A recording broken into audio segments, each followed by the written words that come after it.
L'idée, c'est de faire des formats apéro Twitch tous les mardis soirs à partir de 18h30. Il y aura des intervenants.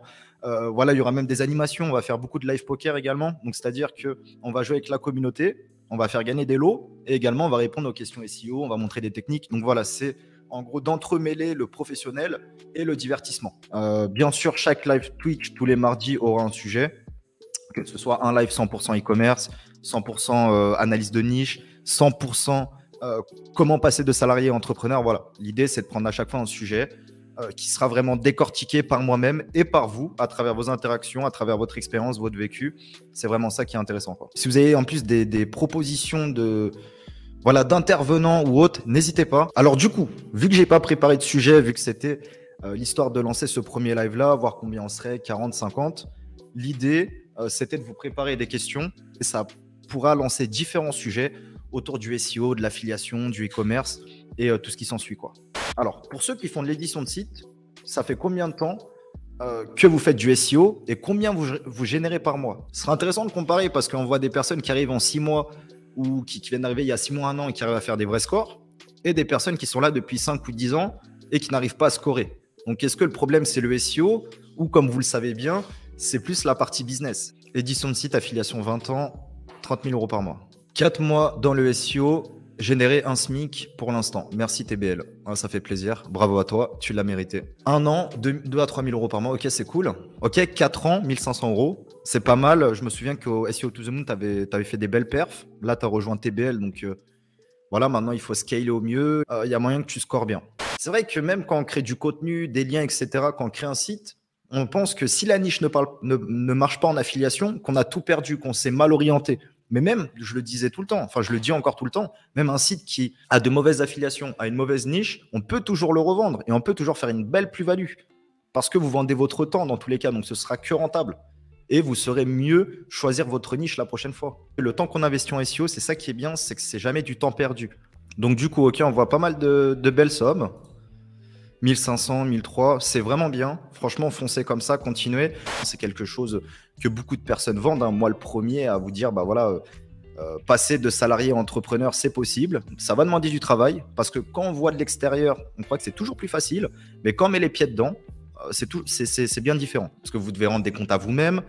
Si vous ne faites pas rentrer d'argent, bon, bah, comment vous allez subvenir à vos besoins et à ceux de vos proches? Voilà, il y a toujours ces trucs-là. Mais c'est tellement passionnant de pouvoir bosser sur soi et sur des sites, on a beaucoup moins de pression et voilà, il y a tous ces privilèges-là qui sont intéressants. Mais c'est vrai que vivre de l'édition de site, c'est très confortable, surtout pour ceux qui veulent un petit peu s'évacuer du stress. Moi, c'est complètement l'opposé. Ça veut dire que j'ai vécu mes propres sites et après, je me suis mis un petit peu plus dans le stress pour me challenger. Effectivement, tout le monde un jour a tout perdu. Alors moi, j'ai pas de choses qui m'a marqué, mais il est vrai que j'ai fait des super mois et à un moment, bah, en me reposant trop sur mes acquis, bah, j'ai perdu également beaucoup de choses. Donc quand ça diminue, c'est là que ça te remet un coup de pied au cul. Et quand tu perds beaucoup, bah, c'est là que tu es encore meilleur parce que tu as encore plus la dalle.